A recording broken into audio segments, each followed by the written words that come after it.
Well, good deal. Hello, everybody. Welcome to our session, Supercharge your website without a pricey redesign.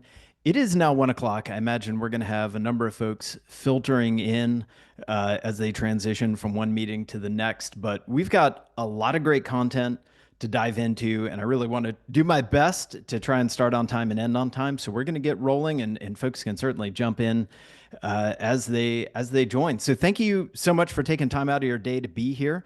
My name is Jarrett Smith. I'm the SVP of Strategy at Echo Delta, and I'm also your host and presenter today. And very briefly, if you're not familiar with Echo Delta, we are a full service enrollment marketing and consulting firm. We do lots of great work for higher ed clients around the country, including things like redesigns and brand campaigns and all sorts of great work. And we pair that with some pretty amazing consulting work around things like the campus visit and sales training for admissions counselors and enrollment planning. So that's us in a nutshell. Pleasure to make your acquaintance. So quick background on today's session. We love website redesign projects. They're great. I'm sure that everyone here has participated in at least a website redesign or two. But the reality is that big ticket redesigns only happen every so often. And you certainly can't afford to sort of stand around and wait to improve your website, for the next big redesign to come around. So that's really where this session is designed to fit in. It's really, we're hoping to provide you with some thought starters and hopefully some very actionable, concrete ideas on how you might make some incremental or even pretty substantive improvements to your website, particularly with regard to how you reach and connect with prospective students, but all things that can be accomplished without a full teardown and rebuild. So I have sort of three things that I'm hoping you're going to be able to walk away with from today's session. The first one is we're going to spend a little bit of time talking about institutionally centric versus student centric thinking and what that looks like on your website. And so I want you to walk away with sort of a concrete idea, not just conceptual, but a concrete idea of what those two things can look like on your website so that you're really good at spotting that. Second, I do want you to be able to spot some of the subtle friction points that we sometimes create on our college and university websites. These are things that frustrate prospective students. And in a lot of cases, they're actually the direct result of some pretty institutionally centric thinking. And then lastly, I'm hoping that you walk away with some very practical, concrete ideas on how to use student-centric thinking to improve three specific areas of your website that I think definitely deserve your time and attention. So with that, I want to pause for a moment and reflect on why is it that our websites go off track in the first place? We spend a year or more sometimes tearing down, rebuilding the website, and presumably it's pretty good when it launches, but over time we get off track. To help describe some of the things that I have observed as an agency partner to many institutions, it's some of the things that I've observed. I've developed what I refer to as my tarot cards of website destiny. It's a little corny, but I hope you'll roll with me on that. So why do we get off track? Well, I think there are a couple of different ways that happens. One is that web teams that are responsible for building and then maintaining university websites often suffer from request overload. So many of the schools that we help out, they have small, scrappy internal teams that are fielding requests from all over the institution. Some of them are fires. And so when you're operating in an environment where you're focused on shipping work as quickly as you can to get to the next request, you just don't always have time and really the mental space and resources to be able to look at a request or a piece of content and say, like, what is really the right way to execute this on your website? You kind of need to get it done and move on. So that can introduce a certain level of chaos. We also know that internal politics can sort of play an outsized role. Sometimes internal politics is the tail wagging the dog of the website. And depending on the stakeholder and their position within the organization, maybe they have requested something, it gets executed on the website. And, they may or may not have been well informed around usability or information architecture or things like that. And so sometimes we end up executing some things that maybe aren't quite ideal on our website. The third thing that I want to share with you is something that I think is actually uh, something that is a little more subtle, is quite widespread, and something that I think you can recognize across many college and university websites. And that's what I refer to as institutional narcissism, represented here by our siren from Greek mythology. And so the institutional narcissism, essentially what I mean by that is a tendency that every institution has to view their website primarily through the lens of what makes sense to them and the people within the organization, and to sometimes lose track of what makes sense to the people we most want to reach, those prospective students who are outside the organization. It can also mean that sometimes we we believe a little too much of our own hype, and we talk about our brags and our important things that we believe are important about our institution, but we kind of, again, lose sight of what is really going to connect with prospective students. In practice, this can look like a lot of different things, but I'll share with you some of the things that I have seen over the years in engaging with institutions and what that institutional narcissism can look like. So sometimes it looks like organizing your content based on org structure and not necessarily the structure that would make sense to prospective students and other folks outside your organization. It can look like pages that are loaded with higher ed jargon, or frankly, just very unnecessarily complicated language for what it is we're actually trying to communicate. It can look like walls of text, right? Outlining mission statements, talking about institutional history. Of course, there's the ever popular greeting from, the leader in that particular section of the site. And when you talk to prospective students, they typically aren't too excited by that content. They don't spend a lot of time with it. And yet, in many cases, we give that content prime real estate on our websites. It can mean talking about our points of distinction, right? Our rankings and all the great, unique things about our institution, but without making a deliberate effort to explain to students how those things actually benefit students when they join. And then lastly, there is a real tendency to look at the content on the website and approach it with what I refer to as just a dogmatic focus of being as thorough and accurate as possible, but with little regard for what prospective students and other audiences are actually going to understand and use on the website. So if any of these things are happening on your website, that's okay. No shame, no blame.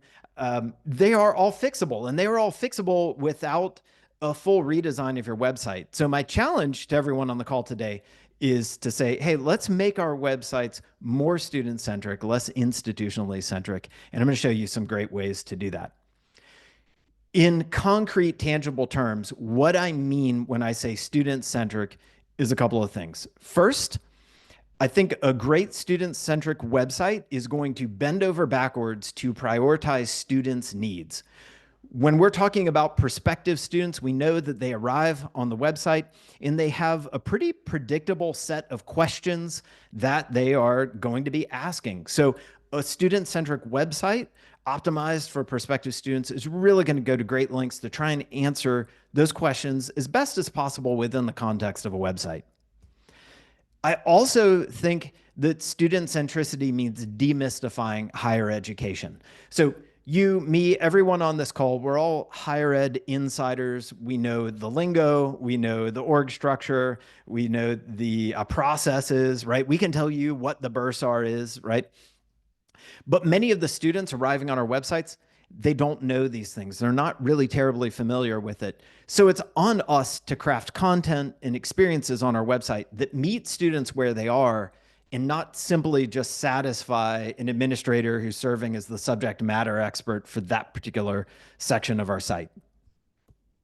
And then lastly, I do think it needs to mean that we have a keen eye towards usability and accessibility best practices on our website. So for usability, really what we're talking about is that subjective sense of ease that we hope students and other folks have when they use our website, that it feels easy and intuitive. when it comes to university websites, there are many, many little, what I refer to as usability gotchas, little things that tend to pop up on university websites that can make it seem much harder to use. We're going to talk about a few of the really important ones today, but we're just going to scratch the surface on that in 30 minutes. And then, of course, accessibility, right? Making sure that everyone, regardless of their ability level, can use our website and make use of that technology. And a lot of that involves, of course, adhering to the WCAG guidelines that I'm sure everybody on this call is familiar with. Now, there are 3 areas that I believe you should focus on improving first if you're looking to make real improvements to your website. These are areas that I believe you will see potentially outsized impact and return on your investment for the amount of work that you do in these areas. And certainly when we're hired to do something like audit a client's website, these are areas that are always on our list where we do a deep dive. So the first one is the program discovery experience. So we know that when a prospective student arrives on your website for the first time, one of the very first things they're likely to do is go try to get a sense of your academic offering. They may have a particular major or program in mind that they're looking for, and so they'll click into that academic section and see what's there. This is, in many cases, sort of a pass-fail situation for your website. If a student can't find something that looks interesting, looks relevant, something that they like, then they may very well just move on from your institution and not come back. And there is reason to believe that this is a real problem on university websites. Nielsen Norman Group, the usability research firm, I think has done some of the very best usability research on university websites. And one of their most surprising findings out of the research they've done is that about 48% of the time, prospective students would arrive on a university website. They are looking for a particular program that the university offers, but they are unable to find it on the website. That is the sort of thing that should keep enrollment managers and marketers and presidents up at night, right? The fact that we offer this, we've gone to all the trouble to offer this great program, but people can't find it on our website, and they may be crossing us off their list thinking we don't offer it.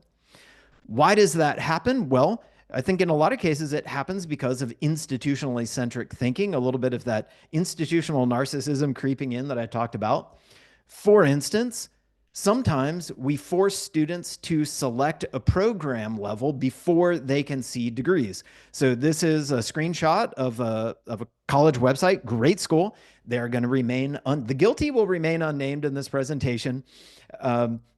But here you click on their main academics page and you're presented with a list of programs. And once you click into those, then you can see the programs at that level.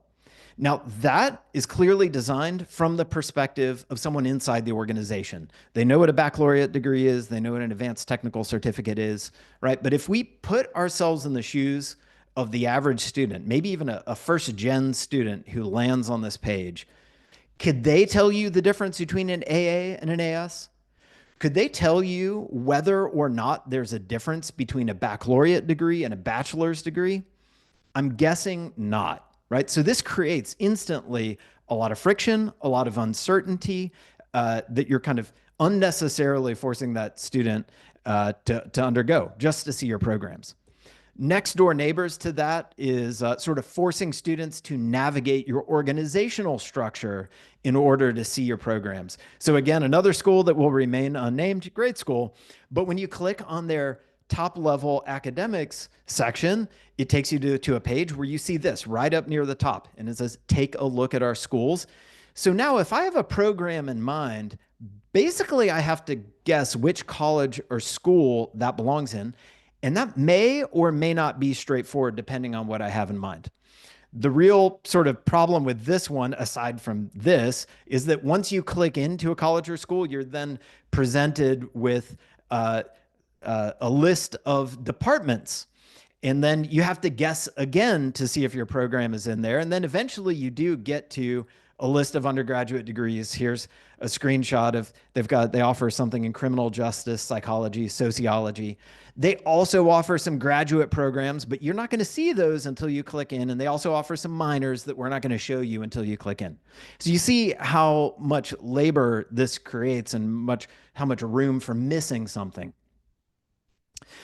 Sometimes we do try to make it more straightforward. We share a complete list, say, of our undergraduate offerings, all in one page, and like we have here at this school. So here you've got several dozen different offerings for undergraduates on this page, and it's offered in a big, long list. The challenge here is that we're giving them a big list, but not a lot of ways to actually interact with that list. One real big miss I want to point out here is that you notice in the little blow up here, you see, say, disability studies with an asterisk next to it, or accounting with a little cross symbol next to it. Well, you don't know what that is until you scroll all the way down to the bottom of the page and it tells you, oh, these are minors or dual degree programs. And we're not going to allow you to filter by those things and quickly narrow down if you're interested in looking at just the minors. We're going to make you scroll through and carefully eyeball and hope that you don't miss anything. The problem here is that in every case, what we've done is we have increased the interaction cost, the level of effort that you need to exert in order to accomplish your goal. And we know from research that the higher the interaction cost gets, the more likely someone is to bail out or decide this just isn't for them, or just get frustrated and get a little sloppy and miss something. So the solution here, there's more than one way to peel this eggplant, but I think one of the most elegant solutions is what I refer to as a comprehensive program finder. And this is a single page on your website that lists all of your credential programs and then offers very intuitive, sort of student-friendly ways of filtering that. That can certainly include credential type, because you do have students that know exactly what credential they're looking for. It could include field of study or area of study. Not the same thing as college or department or school. This is a set of intuitive categories that most people most of the time would understand. Certainly modality, format, campus. Could also include things like time to complete, or if you're a two-year school, it could be, a filter to see programs that are intentionally designed to transfer into university four-year program. That could be a great filter. I noticed I did do a little bit of homework on folks that signed up for this webinar. I see a number of folks do already have program finders. That just having one, though, doesn't mean that it's perfect. I did notice some interesting opportunities to improve. Fortunately, I can't get into that right now, but I'm glad that you have those there. They're a great move. If you are looking for, I think, a pretty solid example of a program finder, I would encourage you to check out the University of North Dakota's website, und.edu. What's impressive here is they have 400 different programs on offer, and they've created a pretty intuitive set of tools to make their programs pretty findable. It is worth pointing out that that program finder on UND's website is supported by some pretty robust wayfinding. So you'll notice on the primary navigation across the top of the site, they have a link called Majors and Programs that takes you there. And if you were to click into their main academics section of the website, this is like the very first major call to action. What we find in our own work when we look under the hood at our analytics for our clients that where maybe we've built or they already have a program finder, we typically find that the program finder tool is the second most visited destination on the website, right behind the homepage. And so if you have one of these on your site and the wayfinding is good, it should rank right up there. It should absolutely be one of the top destinations on your site. If it's not, you really need to look in why and see if there's an assignable cause why that might not be the case. The next area I really encourage you to focus time and attention is on individual program page content. These are areas of the site that are hugely important, but we find are oftentimes pretty sorely neglected. Program pages are essential to having an effective website. We find that they are real drivers of conversion. Again, when we look under the hood at client analytics, we see that typically a good program page is going to convert sometimes 2 to 5 times higher to RFI or to App Start, 2 to 5 times higher than the site average. So big conversion engines on your website. They are also the single best opportunity you have to capture non-branded program related search. So on the screen right here, you see a screenshot of a bachelor's of business analytics. This is at Florida Polytechnic University. It's a great program page. It's got a lot of awesome information on it. To the right, you see a breakdown of here are all the relevant keywords that this page ranks for on a national level. So if you scan down this list about partway through, you'll see, for instance, they are #1 in bachelor's in business analytics.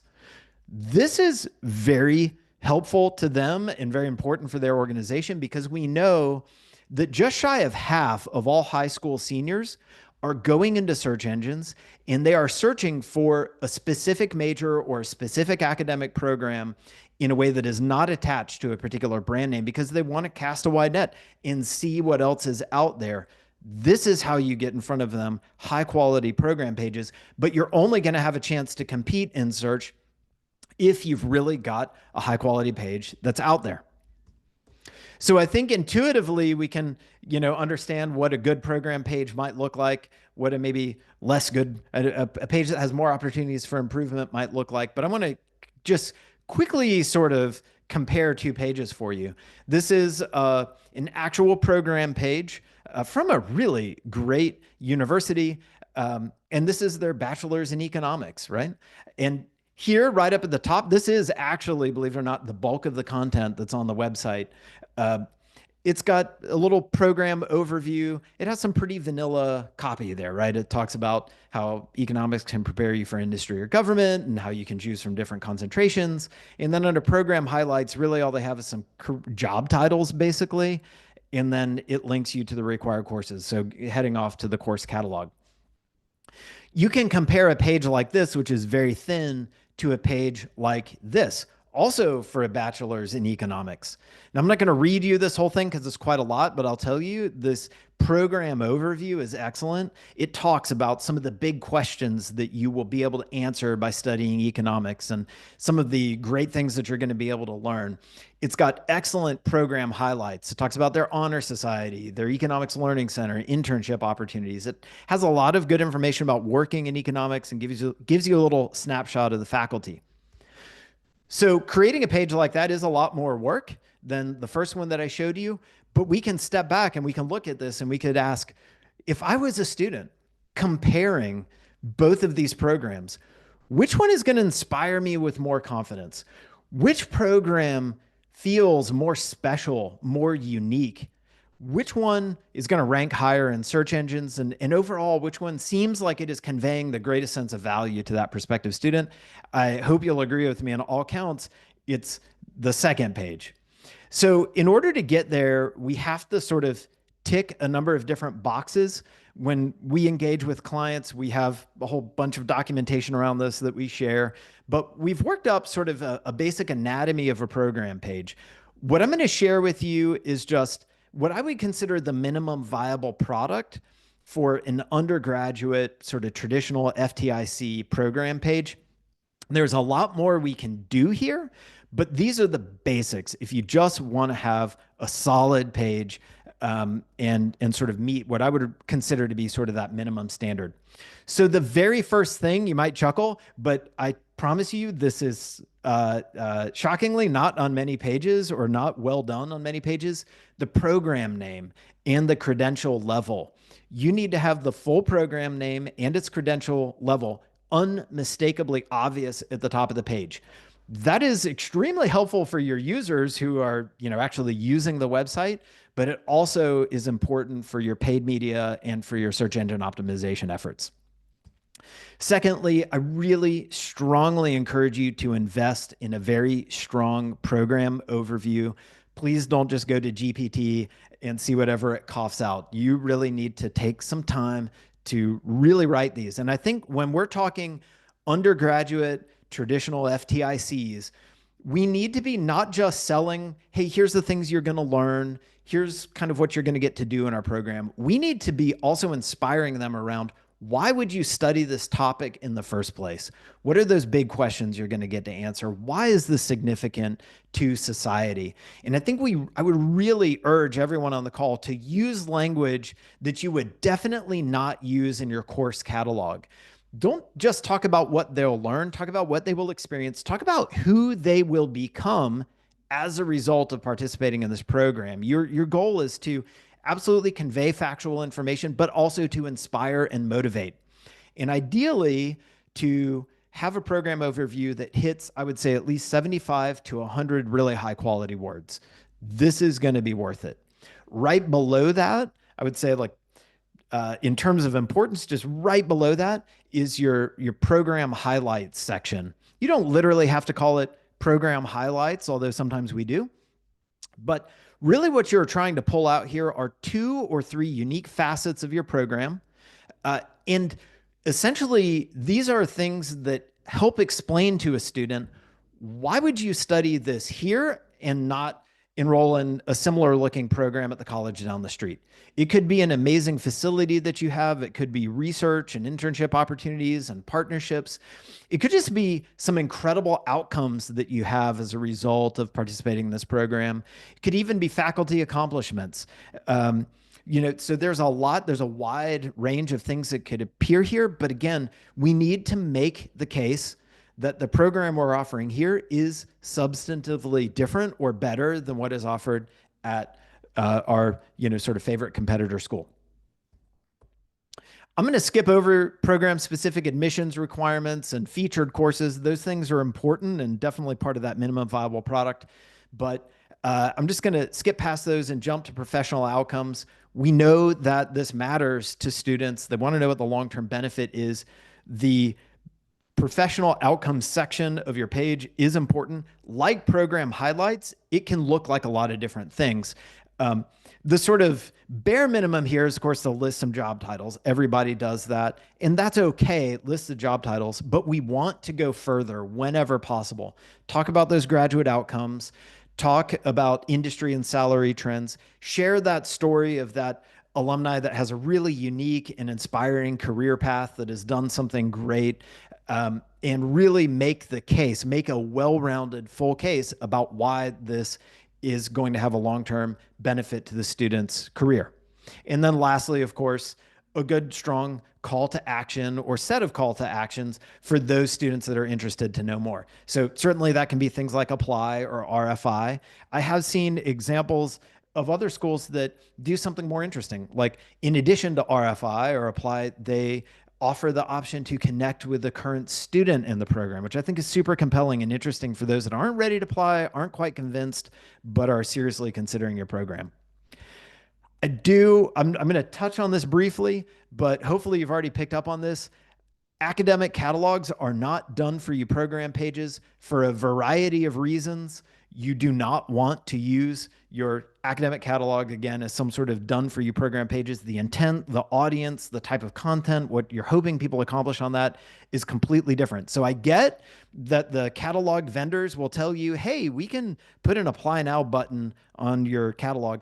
That's cool, but please don't do it. Lastly, I want to spend some time talking about communicating cost and affordability on your website. We know that cost is the backbone of college choice for a lot of students and a lot of parents these days. Underlying that is sort of this basic question: what is it actually going to cost to attend? They know it's going to be expensive. They know that there are going to be lots of things beyond tuition and books that they're going to need to pay. And so wrapping their minds around what it's actually going to cost is important. And the website cannot fully, in most cases, answer that question, but there is a lot of room for improvement out there in making sure that we're communicating what we can in a really clear and helpful way. So some things that I would consider misses. Number one, communicating cost primarily in terms of credit hour. That generally does not work for your traditional FTICs. For your transfer students, yeah, great. A lot of them will seek this out because they know what it is and what to do with it. But for your more traditional first-time in college families, this just leaves too many open questions and too much room for error. A slightly better, but still not great way to handle this is to present tuition, tuition only presentations. And in this example, you can see here we're listing our undergraduate tuition. And to their credit, they do have a little tab to the left that says other costs and fees. But think about this. Put yourself in the user's shoes. Now, in order to start to narrow this in, I've got to break out the calculator. I've got to toggle between these tabs. You got to hope that they don't make any mistakes, right? And it is unnecessarily, honestly, if I saw this on a website, I would assume that you are actually trying to hide your actual cost information from me. We need to do the work for our families. So in addition to being clear about your tuition, your cost per credit hour, I strongly encourage everyone to do their estimated cost of attendance. Come up with this. Of course, put asterisks there, qualify it as you need to, but put this in a table that adds it all up with a total down at the bottom that somebody can actually understand without breaking out a calculator. I will say a lot of schools, especially the two-year schools that we work with, they have formats that they will get from their admission or financial aid office and sort of PDFs that they put out there. Please don't use a PDF. It's hard to make that accessible.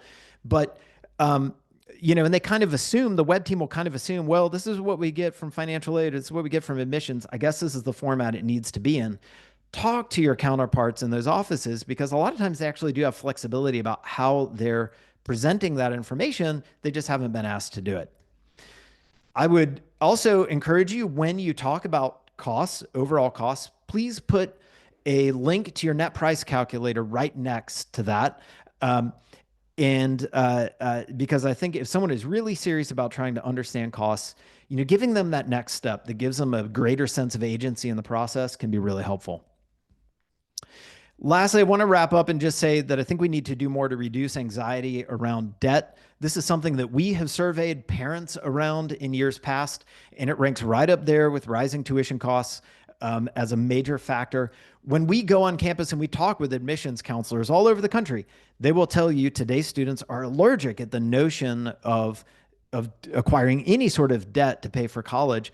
But the reality is that a lot of students will still need to take on some debt. So I think we can do some work here to help reassure them. I would point out, I think Calvin University is doing a really cool job with this. They have a page on their website that talks all about affordability. And it does do things like talk about the economic background of different students that attend their institution. But down at the bottom, they've done something that I haven't seen too many schools do. And they deliberately address their students' ability to pay back loans that they take out. And essentially what they say is, when you graduate from Calvin University, you will be so well prepared, you're not going to have a problem paying back your loans, and we can prove it. And they show their university's loan default rate compared to the national average, which I think is super compelling. And I think more schools need to be taking a look at doing this sort of thing. So there are 3 areas that I would really encourage you to improve. I hope that I've given you at least some ideas, maybe little raccoons that might be in the garage of your website that you can address without a full redesign. I will say, if you find yourselves kind of wanting extra help, you think, I think we actually have a whole family of raccoons in the garage and we could use some help kind of diagnosing what that is. I do want to let you know that Echo Delta offers end-to-end website content usability audit. It's approachably priced. And essentially what we do is we audit your entire website. It's humans, not AI, not some like automated tool. Real people evaluate your website against 70 research-backed higher ed specific usability standards. We evaluate your content's quality and its organization, and then we deliver a great report that we present to you. Clients that have worked with us on this tell us that these reports and our presentation of it are enormously helpful in buying alignment, not just on the marketing team, but with stakeholders across the institution. And they're really essential in building a great, strong roadmap for change. So if that interests you, you can go to echodelta.co/audit, or you could email me directly at jared@echodelta.co. Thank you so much, everyone, for being here today. I really appreciate your time and attention in the webinar. And yeah, thanks. I hope this was helpful.